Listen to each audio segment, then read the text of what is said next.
हो का?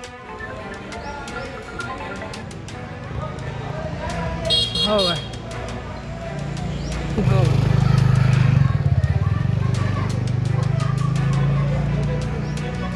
तुम्ही तसं नका म्हणू. तुम्हाला तुमच्या किमती आहे, आम्हाला आमच्या किमती आहे ना. आम्ही भिकारी झालो ना. 32 वर्ष झाली ना भावा, तुमच्या किमतीचं काम करू राहिले. तर त्याची काय किंमत आहे? आमचं लहानपण गेल्यावर फक्त चहाचं शिकवता. तुमच्या कार्यकर्त्या जेवढा चहा करू पाचा हाताने आम्ही आमच्या मायबापाचं जीवन गेलं तुमच्या बीजेपीचं काम करताना. इतकं तुम्ही घेता तर हे काम करतात कुठल्यासारखे. एक भट नव्हता. 100 बाया घेऊन या. 200 बाया घेऊन या. तर आमच्याकडे आई बाबा काम करतात.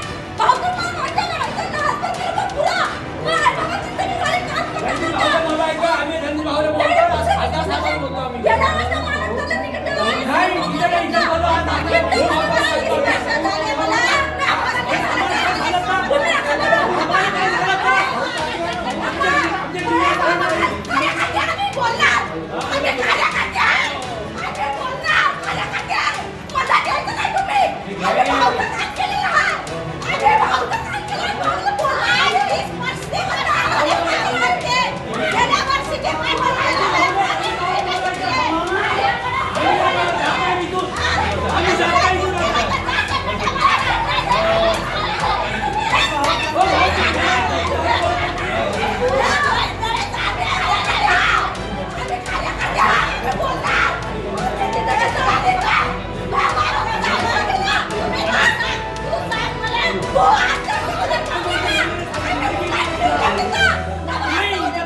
पाणी